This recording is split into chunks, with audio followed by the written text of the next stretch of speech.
Gracias, Xochitl Cristina. Luego de esa grata información, es momento de hablar de temas de salud. Hoy en nuestro segmento Consulta con el especialista, vamos a hablar de la diabetes y los estilos de vida. No solo de cara a aquellos pacientes que ya fueron diagnosticados con esta enfermedad, sino también a aquellos pacientes que de alguna manera, con un estilo de vida saludable, pueden prevenir la diabetes tipo 2. Ya nos acompaña nuestro especialista, el doctor Javier Bravo. Gracias, doctor, como siempre, por estar por acá con nosotros en Acción 10 en la mañana y hablar de este tema tan importante para nuestra audiencia a propósito de que durante esta temporada a veces nos excedemos mucho con el tema de la alimentación y a veces decimos, bueno, ya el año va a terminar, mejor empiezo a hacer ejercicio el próximo año, total, ya es diciembre. En fin, el estilo de vida no es solo alimentación, no es solo ejercicio, es higiene del sueño, es mucho más.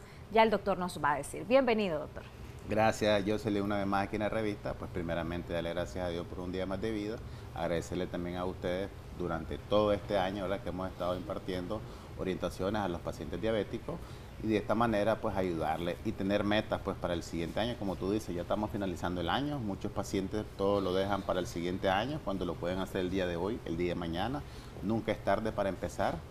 Las guías internacionales como la Asociación Americana de Diabetes, la Asociación Latinoamericana de Diabetes y otras guías ahí españolas, canadienses mencionan lo principal cuando el paciente es diagnosticado como diabetes, el tratamiento es cambio de estilo de vida. Se ha manejado a nivel mundial que el estilo de vida es muy importante para la prevención como para tratamiento relacionado a la diabetes y no solo la diabetes sino la hipertensión o enfermedades crónicas. Cuando hablamos de estilo de vida, como tú lo decías, el ejercicio es importante, la dieta como tal, la higiene de sueño, evitar el estrés, de tal manera que todos estos componentes ayudan no solo a prevenir, sino a detener las complicaciones de la diabetes como tal. Ahora, cuando hablamos de la diabetes, por ejemplo, tipo 2, con un buen estilo de vida, un estilo de vida saludable, ¿podemos de algún modo bajar los riesgos de llegar a padecer diabetes tipo 2? Exactamente. Fíjate que algunos libros mencionan de que el paciente cuando llega, ¿verdad?, al diagnóstico de la diabetes, normalmente sale el estilo de vida, sale el tratamiento, las complicaciones y todo como tal. Pero cuando el paciente llega a la consulta, la realidad es otra. El paciente llega diciendo, mire, deme medicamento porque necesito controlar la enfermedad. En un mes ya mi nivel de glucosa no me la controlo. Pero ¿qué está haciendo este paciente él propio para bajar su nivel de glucosa? ¿Qué orientación le está dando el médico? Si realmente está haciendo el ejercicio como tal, si realmente está evitando lo que son las bebidas y los alimentos. Por ejemplo, un paciente que miré el día de ayer, de pronto estaba estable, llegó a la cita a los 3 meses y ese paciente su hemoglobina pasó de 6.5 pasó a 9. Entonces, le preguntamos a la familia, ¿qué nos dice? Que bebe frecuentemente bebidas, digamos, azucaradas, come carbohidratos o los llamados postres después de las comidas, las cantidades masivas de carbohidratos. Entonces, ¿qué está haciendo el paciente? Absolutamente nada. Al final sale diciendo, el médico no le está ayudando porque realmente el medicamento no le está llegando. Y lo que está haciendo es que la alimentación no la está llevando a cabalidad como debe ser. Tenemos ahí en pantalla objetivos de la alimentación, que es bien importante, y esto no solo en pacientes diabéticos debe ser la alimentación estudiada. No es lo mismo comer que alimentarse. Y es ahí donde tenemos que hacer énfasis. Es correcto. Cuando hablamos de alimentación, hablamos que el paciente que debe comer sus 3 tiempos de comida, llámese diabético, llámese hipertenso, llámese sano. Sus 3 tiempos son importantes, que muchos pacientes evitan lo que es la cena, evitan lo que es el desayuno y tienen que comer los 3 tiempos. Eso va a ayudar, ¿verdad?, a mantener sus niveles de glucosa estables, prevenir complicaciones, alcanzar un peso adecuado y promover el bienestar general en el paciente. Ahora vamos al tema de las porciones. Vamos a ver las porciones porque a veces erróneamente combinamos hasta 3 carbohidratos y eso no es sano. Y en cuanto a porciones también, va cargado el plato de los 3 carbohidratos y para colmo la porción de cada uno es grande, así que vamos a poner sí, fíjate que grandes nutricionistas, exactamente, grandes nutricionistas orientan de que lo principal que debe haber en un plato de comida es lo que se llaman ensalada y vegetales. La ensalada es lo primerito que el paciente puede ingerir antes de consumir su alimento, es decir, que el plato debe llevar su ensalada, el 50%, el otro porcentaje, digamos, la otra mitad dividida en 2, tiene que llevar una proteína y lo que tiene que llevar un carbohidrato. Ahí vemos en pantalla la división de ese plato saludable. Exactamente, y si vos ves abajo dice comer con conciencia, no con restricción, es decir, que el paciente sepa cómo debe comer y eso le va a beneficiar totalmente en cuanto a la enfermedad que tenga. De tal forma que si podemos ver la mayoría del plato del paciente debe haber más vegetales que carbohidratos, como tú lo decías. Ahora, ¿qué es lo doctor? que consume la mayor población? Te consume grandes cantidades de arroz, un bastimento que puede ser tortilla o plátano, y a veces pueden comer espagueti. Ahí ya tenés 3 carbohidratos. Y la Sí. proteína la dejan de último. Así es, definitivamente. Y muchas veces decimos, lo que pasa es que no me sustenta. Necesito agregar más arroz, necesito agregar arroz, tortilla o plátano, más el espagueti. Y el espagueti como tal se debe de comer solo. Y eso No es se lo que debe tú dices acompañar es con otra cierto, cosa. porque la mayoría de los pacientes, el carbohidrato es el que más te da saciedad. Sí. Si muchos pacientes solo ingieren la proteína y la verdura y ensalada, te podría decir que a la media hora, a las 2 horas ya están meramente con hambre. De hecho, doctor, por ejemplo, hay restaurantes asiáticos donde te sirven algún tipo de plato de esta cultura asiática sin pan. Y hay otros que te lo sirven con pan. Lo ideal es sin pan, porque ya estamos Exactamente. consumiendo carbohidratos. Así es, como miramos ahí los 3 grupos elementales de lo que estábamos hablando, los carbohidratos como fuente de energía, pero sí afectan a la glucosa. Las proteínas ayudan a la masa muscular, y lo que son las grasas saludables que protegen el corazón, por ejemplo el aguacate, el salmón, el atún. Esas son grasas que te pueden ayudar al corazón, te pueden ayudar a mantener un peso adecuado. Entonces creo que el paciente no necesita ser nutricionista para orientarse en lo que pueda comer, y a la misma vez mantener su nivel de glucosa. Hablemos ahora de los ejercicios. Hay pacientitos diabéticos que dicen, no, lo que pasa es que a mí me duele la espalda, es que yo tengo hombro congelado, no siempre puedo hacer ejercicio, no me siento con energía, o están tomando el medicamento y de repente por el solo hecho del diagnóstico de la diabetes y del medicamento ya se deprimen, y sabemos que no es fácil aceptar, a veces entramos en negación, pero una vez que ya tenemos ese diagnóstico y que nos dicen hacer ejercicio, no es que usted va a hacer cualquier tipo de ejercicio, ni va a hacer o va a empezar durante el primer día, por ejemplo, con 1 hora de ejercicio. Tiene que ser un proceso paulatino. Así Y de hecho es. hay imágenes que usted nos ha traído en referencia a esto, cómo deben de ser los ejercicios. Y por ejemplo, usted nos da un dato que para la diabetes se aconsejan 150 minutos semanales de ejercicio aeróbico y 2 días de entrenamiento de fuerza combinados para mejorar la sensibilidad a la insulina y controlar el azúcar, siempre con el aval médico. Y ahí tenemos parte de esos ejercicios, doctor. Así es, Jocelyn. Romper el sedentarismo es muy importante. Muchos pacientes pasan sentados en la computadora, pasan en algún lugar mayor tiempo. Entonces, lo más recomendable es que se levante, que se mueva de 2 a 5 minutos, dé una vuelta y vuelva a sentarse. Eso ayuda bastante a la musculatura, eso ayuda bastante a la circulación, eso ayuda bastante a mover lo que es el nivel de insulina. También el ejercicio, como tú lo decías, alternar el cardio con la fuerza, porque eso te va a garantizar mayor masa muscular, te va a garantizar mejor captación de insulina. Y el calentamiento y enfriamiento. ¿Qué significa esto? Que cuando uno va a hacer un ejercicio X, el paciente calienta para los músculos y logre hacer el ejercicio como tal, pero una vez que lo hace, tiene que enfriarse, volver a hacer el mismo ejercicio para enfriar el cuerpo y así evitar lo que son, digamos, ligaduras o más infestaciones generales en el paciente. Por ejemplo, la caminata natural es algo que nos puede ayudar, ¿no? Sí, perfectamente. Fíjate que te puedo decir que hay pacientes que, por ejemplo, están en silla de ruedas y pueden trabajar lo que es la parte superior, pueden hacer ejercicios de pesas pequeñas de 5 o 10 libras en los brazos, en los antebrazos, en los hombros, ¿verdad? En el tórax, en la espalda, de tal manera que les puedan beneficiar. Lo importante es que el paciente tenga un estado de ánimo para hacer el ejercicio, porque muchos de los pacientes pues se niegan, digamos, a hacer los ejercicios por lo que tú dices. Sí. Es que tengo problemas de la columna, pero ese problema de la columna no me permite, por ejemplo, correr, pero sí le puede permitir caminar, le puede permitir hacer bicicletas estacionarias o le puede permitir hacer un poco de natación, ¿verdad? De tal manera que cambie, ¿verdad?, su estilo de vida en ese momento.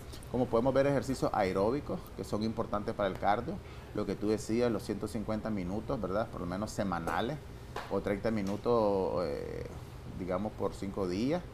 Y ejemplos también de lo que es caminar a paso ligero, ciclismo, bailar, o usar elíptica, que es alguno de los pacientes que lo tienen en casa, pero muchos se aburren pues al final, ¿verdad? Que no tienen la máquina ahí, pero inician y de pronto ya no quieren Se seguir. pierde la motivación. Exactamente. Me decía alguien, vas a comprarte una máquina, la vas a usar unos cuantos días y después va a ser tendedero de ropa. Y fíjate que eso es muy común, casi muy la mayoría común. lo repite. Sí, y quiero felicitar a nuestra audiencia que nos están escribiendo. Qué gusto llegar a los jóvenes que nos están viendo. Precisamente un jovencito nos escribe: tengo 16 años y quiero saber cuántas proteínas debería incluir en mi desayuno para tener energía en la mañana. Fíjate años. que los jovencitos deben ingerir más proteínas que los adultos, ¿verdad? Porque ya estamos hablando que los adultos pueden tener problemas renales o problemas meramente crónicos, pero un paciente puede ingerir máximo de 120 hasta 150 gramos de proteína, ¿verdad? Sin ningún inconveniente durante las 24 horas. Por ejemplo, podríamos decir, un ejemplo así tan sencillo, puede ingerirse de 3 a 4 huevos, ¿verdad? Que trae la cantidad de proteína en la mañana y perfectamente le puede dar mucha energía, pero eso siempre va asociado, ¿verdad?, a lo que son líquidos y a lo que son vegetales. Vamos a proceder a seguir leyendo mensajes y también comentarios que nos hacen en Facebook. Recuerde que estamos como Canal 10 Nicaragua y como siempre estamos para servirles y para asesorarles en estos temas de salud con nuestros expertos. Nos dicen si el estrés y la presión laboral pueden ocasionar la diabetes. Fíjate que sí, lo hablamos al inicio. El estrés lo que te hace es aumentar un poco el cortisol, que es una hormona negativa, por decirlo así, para la aparición de la enfermedad, de tal manera que el paciente que está sometido a estrés constante puede generar diabetes fácilmente, pero si lo asociamos el estrés, ¿verdad?, a lo que es el estilo de vida, el paciente que no hace ejercicio, el paciente que consume muchos carbohidratos, fácilmente el paciente va a presentar la enfermedad y vamos a decir, el estrés me ocasionó la diabetes, pero también la alimentación y el poco ejercicio te puede llevar también a diabetes. Ok, hay más comentarios, doctor, que nos hacen por acá al 8529-8731 y quiero aprovechar para leerlos. Buenos días. A mí me pasa que como a mi hora y a los 20 minutos o a la media hora ya ando hambre de nuevo. ¿Qué puedo hacer en ese caso? Soy prediabética. Fíjate que habría que analizar el caso de ella, habría que analizar cómo está su índice de masa corporal, porque normalmente les pasa a los pacientes con sobrepeso, con obesidad.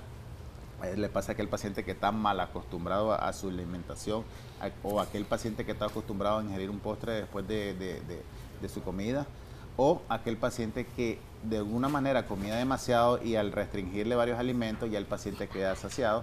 Creo que existen fármacos que te pueden ayudar un poco a eso.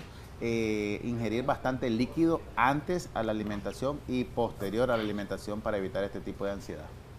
Que puede estar relacionado a la ansiedad, Jocelyn, puede estar básicamente al estrés. Si estamos hablando de algo laboral, el paciente puede estar en un estado que te puede llevar al deseo de seguir comiendo y a la misma vez el paciente puede aumentar de peso si tiene este tipo de ansiedad. Doctor, tenemos más comentarios que nos hacen por acá. Gracias como siempre a ustedes por sintonizarnos y por hacernos esas consultas a nuestros especialistas. Nos dicen por acá, doctor, ¿me puede explicar? A mí me había salido en el 2019 una bacteria, el Helicobacter pylori, pero como me he estado haciendo exámenes en sangre y en heces, y en estos años ya no me sale. Desde esa vez como porciones grandes y no me engordo. Donde antes pesaba 140 libras, ahora no subo de 110, tengo 24 años. Fíjate que en este caso habría que valorar qué cantidad de alimentos consume y qué tipo de alimento. Porque si estamos hablando de un paciente que quiere subir de peso, habría que ver qué tipo de alimento. Y si solamente es ingesta masiva de carbohidratos, lo que va a provocarse es una aparición de la diabetes. Creo que ese caso sería analizarlo más directamente con el paciente, pues puede anotar mi número al final y podemos darle más consejos, porque sí estamos hablando de otra condición en la que el paciente más bien quiere subir de peso y no aquel paciente que quiere bajar de peso con la aparición de la enfermedad. Ok. Doctor, sus recomendaciones, por ejemplo, en el tema del estilo de vida, no hemos hablado aún de la higiene del sueño y también el ser regulares con nuestra alimentación, el ser cumplido, porque a veces nos saltamos un tiempo de comida o pensamos que el ayuno intermitente puede ser lo maravilloso para poder tener un peso saludable, o quizá estamos cometiendo el error de, por ejemplo, sustituir algún tipo de alimento por nueces mixtas y estamos ingiriendo demasiadas nueces mixtas y en realidad compensamos el déficit calórico con esto y hasta lo excedemos. Entonces hay que cuidar porciones, hay que cuidar horarios y me gustaría ahí ese mensaje. Así es, Jocelyn, el higiene de sueño, ¿verdad? Muchos de los pacientes se preguntarán qué cosa es higiene de sueño. Es aquella condición en la que el paciente debe dormir por lo menos 8 horas, ¿verdad?, al día. Llámese, digamos, que el paciente se duerma a las 7 de la noche, se despierta a las 5 de la mañana o a las 4. El paciente que se duerme a las 10 de la noche y se despierta a las 6 de la mañana. Es decir, ese tiempo es importantísimo porque eso determina el estado de ánimo del paciente al siguiente día. Un paciente que no duerme muy bien durante el día, ese paciente va a vivir con estrés constante, ese paciente va a vivir con ansiedad, ese paciente va a vivir con mucho sueño durante el día y por ende va a aumentar lo que es la ingesta calórica de alimentos o la ingesta de bebidas energizantes para estar bastante activo. Entonces, de esa manera se puede dañar más todavía el cuerpo. En cuanto a las alimentaciones, creo que los pacientes deben consumir sus 3 tiempos, acudir a su nutricionista o acudir al médico que le oriente un poco, no tomar, digamos, decisiones a través de las redes, porque algunas veces se pueden confundir y a la misma vez se pueden causar daño.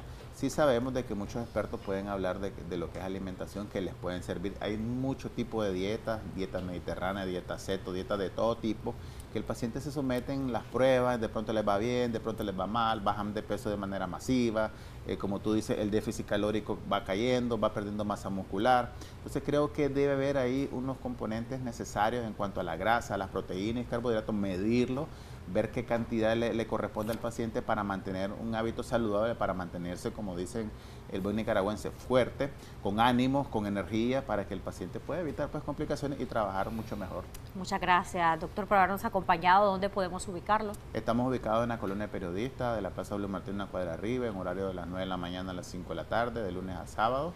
Y pues pueden buscarme en las redes también como doctor Javier Bravo, diabetólogo, y ahí podemos encontrar, ¿verdad?, todo lo que es la información relacionada a las enfermedades como diabetes, y a la misma vez, pues si hacen sus mensajitos, pues les oriento prácticamente, porque hay pacientes que nos ven de fuera de Managua y se les hace difícil pues venir y les orientamos a través del WhatsApp, por lo menos para que tengan una información. Definitivamente agradecemos mucho esa colaboración, doctor.